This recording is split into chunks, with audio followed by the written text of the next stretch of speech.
Nakon što je KRIK objavio fotografiju na kojoj se vidi druženje vrha srpske liste Rakića i Radojičića sa sadašnjim šefom diplomatije Kosova Pacolijem, najveći srpski stručnjak za jahte dao je svoje viđenje ovog susreta.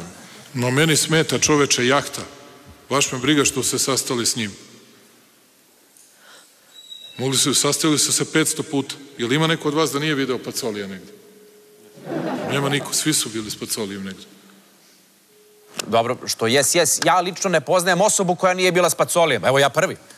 Posljednji put smo se on i ja videli na Beer Festu. Pre toga smo kampovali na Borskom jezeru. Evo ovde kod mojih u Grockoj. Vozili smo se zajedno biciklom po Provansi, to je jako lepo bilo. Pustio me jednom i na njegov električni trotinet. Ali nikad me nije zvao na jahtu, zašto? Pa da znate šta. Kad vidim komu je sve tamo dolazio i drago mi je što nisam bio. I ta famozna jahta je verovatno neka kada raspala ona. Čija god je jahta, Pacolijeva ili ne znam ni ja čija, stvarno nemam pojma, baš me briga. I ta jahta vredi jedno 10.000 puta manje od onoga što nam je jedan gradonačelnik ranije samo za svog mandata uzeo para u privatne džepove.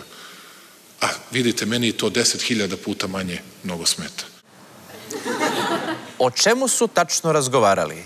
Zbog čega je sastanak održan tajno na jahti? Zašto javnost nikad nije upoznata s ovim sastankom? I kako to da se najveći borci za opstanak Srba na Kosovu sastaju sa najvećim lobistom za nezavisnost Kosova? Sve su ovo nebitni spinovi, laka zabava za mase koja skreće pažnju sa glavne teme i pitanja svih pitanja, Đilas. I hvala Bogu što je predsjednik Vučić jedini fokusiran, dobro, Vučić i Vesić, da u bilo kojoj situaciji, u bilo kom skandalu vlasti ume da vrati naivnu javnost na jedino pravo pitanje: a šta je radio Đilas? Pa čak i kad se čini da priča nema apsolutno nikakve veze sa Đilasom, nego ste veverice.